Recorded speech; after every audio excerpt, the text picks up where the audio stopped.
श्री शिवाय नमस्तुभ्यम। हर हर महादेव। जय भोलेनाथ की आप सभी भक्तजनों का हार्दिक अभिनंदन करती हूँ अपने YouTube चैनल पर। तो दोस्तों, हम श्रवण कर रहे हैं शिव महापुराण की पावन कथा का। ब्रह्मा जी कहते हैं कि नारद हिमवान की पुत्री लोक पूजी शक्ति स्वरूपा पार्वती हिमालय के घर में रहकर बढ़ने लगी। जब उनकी अवस्था 8 वर्ष की हो गई तब सती के विरह से कातर हुए शंभु को उनके जन्म का समाचार मिला। नारद उस अद्भुत बालिका पार्वती को हृदय में रखकर वे मन ही मन बड़े आनंद का अनुभव करने लगे। इसी बीच में लौकिक गति का आश्रय ले शंभु ने अपने मन को एकाग्र करने के लिए तप करने का विचार किया। नंदी आदि कुछ शांत पार्षदों के साथ वे हिमालय के उत्तम शिखर पर गंगा अवतार नामक तीर्थ में चले आए, जहाँ पूर्व काल में ब्रह्मधाम से युक्त होकर समस्त पाप राशि का विनाश करने के लिए चली हुई परम पावनी गंगा पहले पहल भूतल पर अवतीर्ण हुई थी। जितेंद्रीय हर ने वहीं रहकर तपस्या आरंभ की। वे आलस्य रहित हो चेतन ज्ञान स्वरूप नित्य ज्योतिमय निरामय जगन्मय और चिदानंद स्वरूप द्वैतहीन तथा आश्रय रहित अपने आत्मभूत परमात्मा का एकाग्र भाव से चिंतन करने लगे। भगवान हर के ध्यान परायण होने पर भी नंदी भृंगी आदि कुछ अन्य पार्षदगण भी ध्यान में तत्पर हो गए। उस समय कुछ ही प्रथमगण परमात्मा शंभु की सेवा करते थे। वे सब के सब मौन रहते और एक शब्द भी नहीं बोलते थे। कुछ द्वारपाल हो गए थे। इसी समय गिरिराज हिमवान उस औषधि बहुल शिखर पर भगवान शंकर का सुहागमन सुनकर उनके प्रति आदर की भावना से वहां आए। आकर सेवकों सहित गिरिराज ने भगवान रुद्र को प्रणाम किया और उनकी पूजा की और अत्यंत प्रसन्न हो हाथ जोड़ उनका सुंदर स्तवन किया। फिर हिमालय ने कहा कि हे प्रभु, मेरे सौभाग्य का उदय हुआ है जो आप यहाँ पधारे हैं। आपने मुझे सनात कर दिया। क्यों ना हो, महात्माओं ने यह ठीक ही वर्णन किया है कि आप दीन वत्सल हैं। आज मेरा जन्म सफल हो गया। आज मेरा जीवन सफल हुआ है और आज मेरा सब कुछ सफल हो गया, क्योंकि आपने यहाँ पदार्पण करने का कष्ट उठाया है। हे महेश्वर, आप मुझे अपना दास समझकर शांत भाव में मुझे सेवा के लिए आज्ञा दीजिए। मैं बड़ी प्रसन्नता से अन्यचित होकर आपकी सेवा करूँगा। तब ब्रह्मा जी कहते हैं कि हे नारद, गिरिराज का यह वचन सुनकर महेश्वर ने किंचित आंखें खोली और सेवकों सहित हिमवान को देख सेवकों सहित गिरिराज को उपस्थित देख ध्यान योग में स्थित हुए जगदीश्वर वृषभध्वज से मुस्कुराते हुए कहा। महेश्वर बोले कि शैलराज, मैं तुम्हारे शिखर पर एकांत में तपस्या करने के लिए आया हूँ। तुम ऐसा प्रबंध करो जिससे कोई भी मेरे निकट ना आ सके। तुम महात्मा हो, तपस्या के धाम हो तथा मुनियों देवताओं राक्षसों और अन्य महात्माओं को भी सदा आश्रय देने वाले हो। द्विज आदि का तुम्हारे ऊपर सदा ही निवास रहता है। तुम गंगा से अभिषिक्त होकर सदा के लिए पवित्र हो गए हो।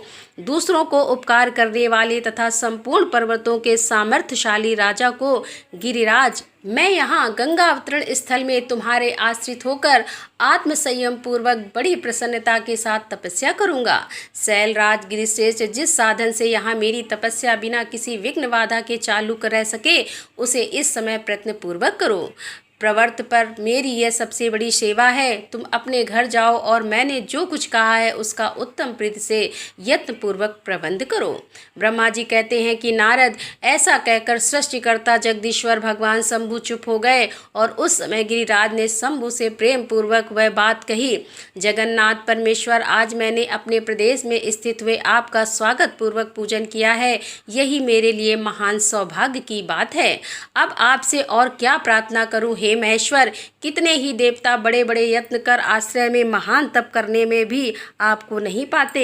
वे ही आप यहाँ स्वयं उपस्थित हो गए हैं। मुझसे बढ़कर श्रेष्ठ सौभाग्यशाली और पुण्यात्मा दूसरा कोई नहीं है, क्योंकि आप मेरे पृष्ठभाग पर तपस्या के लिए उपस्थित हुए हैं। हे परमेश्वर, आज मैं अपने को देवराज इंद्र से भी अधिक भाग्यवान मानता हूँ, क्योंकि सेवकों सहित आपने यहाँ आकर मुझे अनुग्रह का भागी बना दिया। हे देवेश, आप स्वतंत्र हैं। यहाँ बिना किसी विघ्न बाधा के उत्तम तपस्या कीजिए। हे प्रभु, मैं आपका दास हूँ, अतः सदा आपकी आज्ञा के अनुसार सेवा करूँगा। ब्रह्मा जी कहते हैं कि नारद ऐसा कहकर गिरिराज हिमालय तुरंत अपने घर को लौट आए और उन्होंने अपनी प्रिय मैना को बड़े आदर से वहां सारा वृतांत कह सुनाया। तत्पश्चात शैलराज ने साथ जाने वाले परिजनों तथा समस्त सेवक गणों को बुलाकर उन्हें ठीक ठीक समझाया तथा समस्त सेवकगण को बुलाकर हिमालय बोले, आज से कोई भी गंगा अवतरण नामक स्थान में जो मेरे पृष्ठभाग में ही है वे मेरी आज्ञा मानकर ना जाए। यह मैं सच्ची बात कहता हूँ। यदि कोई वहाँ जाएगा तो उस महादुष्ट को मैं विशेष दंड दूंगा। हे मुने, इस प्रकार अपने समस्त गणों को शीघ्र ही नियंत्रित करके हिमवान ने विघ्न निवारण के लिए जो सुंदर प्रयत्न किया वह तुम्हें बताता हूँ। ब्रह्मा जी कहते हैं कि नारद तदंतर शैलराज हिमवान उत्तम फल फूल लेकर अपनी पुत्री के साथ हर्षपूर्वक भगवान हरि के समीप गए और वहां जाकर उन्होंने ध्यान परायण त्रिलोकीनाथ शिव को प्रणाम किया और अपनी अद्भुत कन्या काली को हृदय से उनकी सेवा में अर्पित कर दिया। फल फूल आदि सारी सामग्री उनके सामने रखकर पुत्री को आगे करके शैलराज ने शंभु से कहा कि भगवान, मेरी पुत्री आप भगवान चंद्रशेखर की सेवा करने के लिए उत्सुक है, अतः आपके आराधना की इच्छा से मैं इसको साथ लाया हूँ। यह अपनी 2 सखियों के साथ सदा आप शंकर की सेवा में रहे। नाथ, यदि आपका मुझ पर अनुग्रह है तो इस कन्या को सेवा के लिए आज्ञा दीजिए। तब भगवान शंकर ने उस परम मनोहर काम रूपिणी कन्या को देखकर आंखें मूंद ली और अपने त्रिगुणातीत अविनाशी परम तत्व में उत्तम रूप का ध्यान आरंभ किया। उस समय सर्वेश्वर एवं सर्वव्यापी जटा जूटधारी वेदांत वेद शंभु उत्तम आसन पर बैठकर नेत्र बंद किए तब में ही लग गए। यह देख हिमांचल ने मस्तक झुकाकर पुनः उनके चरणों में प्रणाम किया। यद्यपि उनके हृदय में दीनता नहीं थी तो भी वे उस समय उस संशय में पड़ गए कि ना जाने भगवान मेरी प्रार्थना स्वीकार करेंगे या नहीं। वक्ताओं में श्रेष्ठ गिरिराज हिमवान ने जगत के एकमात्र बंधु भगवान शिव से इस प्रकार कहा। हिमालय बोले कि हे देवादिदेव महादेव करुणा कर शंकर, हे विभो, मैं आपकी शरण में आया हूँ, आंखें खोलकर मेरी ओर देखिए। हे शिव महेशान, जगत को आनंद प्रदान करने वाले प्रभु महादेव, आप संपूर्ण आपत्तियों का निवारण करने वाले हैं, मैं आपको प्रणाम करता हूँ। हे स्वामिन प्रभु, मैं अपनी इस पुत्री के साथ प्रतिदिन आपका दर्शन करने के लिए आऊँगा, इसके लिए आदेश दीजिए। उनकी यह बात सुनकर देवादिदेव महेश्वर ने आंखें खोलकर ध्यान छोड़ दिया और कुछ सोच विचार कर कहा। महेश्वर बोले कि गिरिराज, तुम अपनी इस कुमारी कन्या को घर में रखकर ही नित्य मेरे दर्शन को आ सकते हो, अन्यथा मेरा दर्शन नहीं हो सकता। हे महेश्वर की बातें सुनकर शिवा के पिता हिमवान मस्तक झुकाकर उस भगवान शिव से बोले कि हे प्रभु, यह तो बताइए कि किस कारण से मैं इस कन्या के साथ आपके दर्शन के लिए नहीं आ सकता। क्या यह आपकी सेवा के योग्य नहीं है? फिर इसे नहीं लाने का क्या कारण है, यह मेरी समझ में नहीं आता।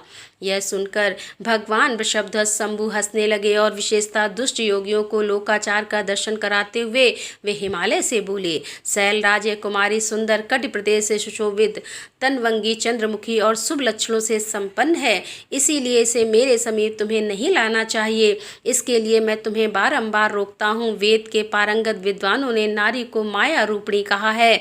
विशेषता युवती स्त्री तो तपस्वी जनों के तप में विघ्न डालने वाली होती है। हे श्रेष्ठ, मैं तपस्वी योगी और सदा माया से निर्लिप्त रहने वाला हूँ, मुझे युवती स्त्री से क्या प्रयोजन। तपस्वियों के श्रेष्ठ आश्रय हिमालय, इसलिए फिर तुम्हें ऐसी बात नहीं कहनी चाहिए, क्योंकि तुम वेदोक्त धर्म में प्रवीण, ज्ञानियों में श्रेष्ठ और विद्वान हो। अचल राज स्त्री के संग से मन में शीघ्र ही विषय वासना उत्पन्न हो जाती है, उससे वैराग नष्ट होता है और वैराग न होने से पुरुष उत्तम तपस्या से भ्रष्ट हो जाता है। इसीलिए शैल तपस्वी को स्त्रियों का संग नहीं करना चाहिए, क्योंकि स्त्री महाविषय वासना की जड़ एवं ज्ञान वैराग का विनाश करने वाली होती है। तब ब्रह्मा जी कहते हैं कि हे नारद, इस तरह की बहुत सी बातें कहकर मैं योगिनी शिरोमणि भगवान महेश्वर चुप हो गए। हे देवर्षि शंभु का यह निरामय निष्प्रभय और निष्ठुर वचन सुनकर काली के पिता हिमवान चकित, कुछ व्याकुल और चुप हो गए। तपस्वी शिव की कही हुई बात सुनकर और गिरिराज हिमवान को चकित हुआ जानकर भवानी ने कहा कि योगिन, आपने तपस्वी होकर गिरिराज से यह क्या बात कह डाली। हे प्रभु, आप ज्ञान विशारद हैं तो भी अपनी बात का उत्तम मुझसे सुनिए।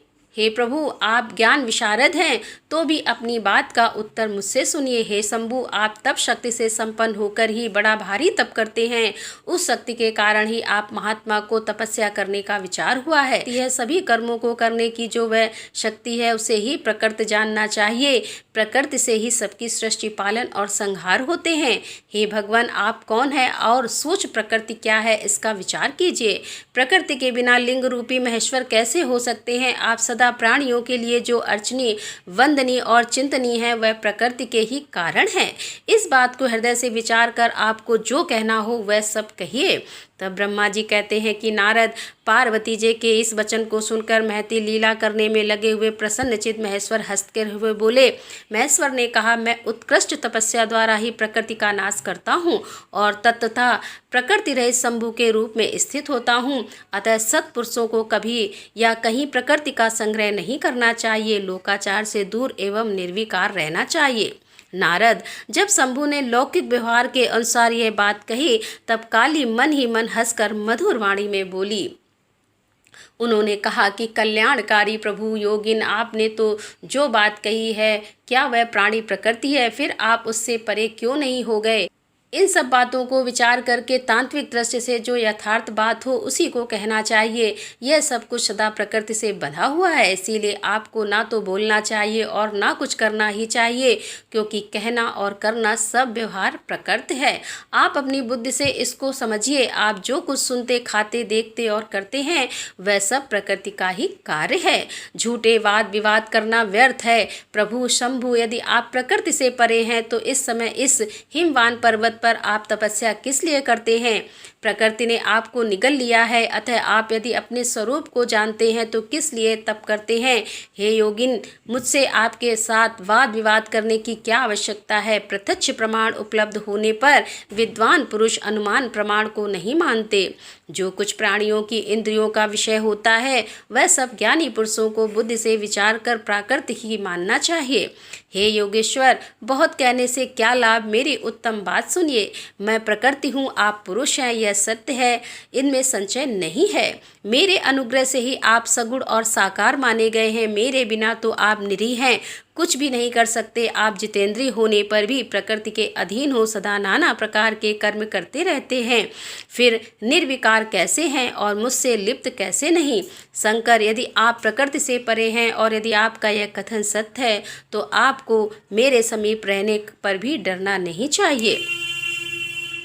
ब्रह्मा जी कहते हैं कि पार्वती का यह सांख्य शास्त्र के अनुसार कहा हुआ वचन सुनकर भगवान शिव वेदांतमय में स्थित हो उनसे यूं बोले। श्री शिव ने कहा कि सुंदर भाषण करने वाली गिरजे, यदि तुम सांख्य मत को धारण करने ऐसी बात कहती हो तो प्रतिदिन मेरी सेवा करो, परंतु वहाँ सेवा शास्त्र निश्चित नहीं होनी चाहिए। गिरजा से ऐसा कहकर भक्तों पर अनुग्रह और उनका मनोरंजन करने वाले भगवान शिव हिमवान से बोले।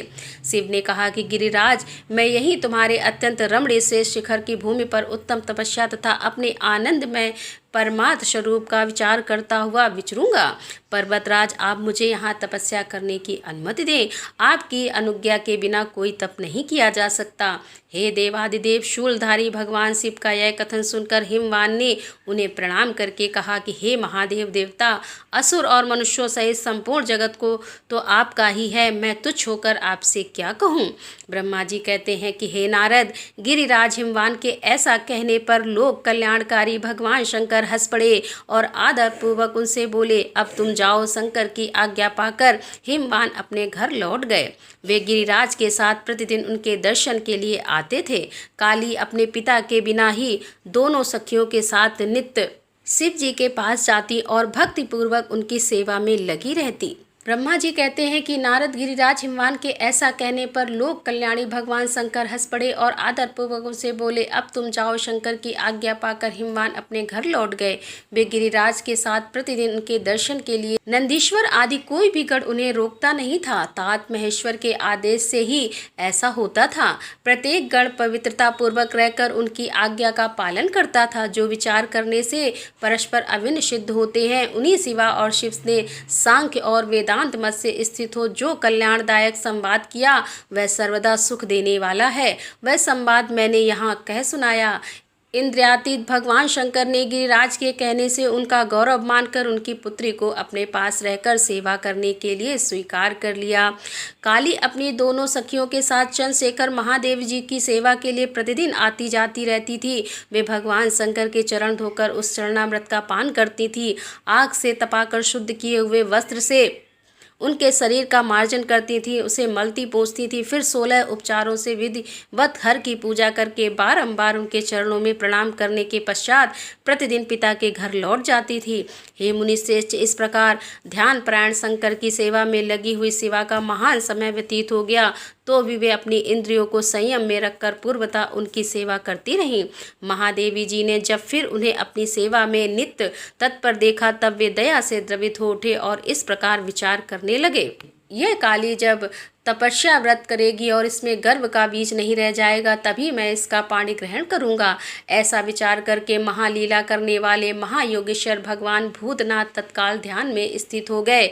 हे मुने, परमात्मा शिव जब ध्यान में लग गए तब उनके हृदय में दूसरी कोई चिंता नहीं रह गई। काली प्रतिदिन महात्मा शिव के रूप का निरंतर चिंतन करती हुई उत्तम भक्तिभाव से उनकी सेवा में लगी रही।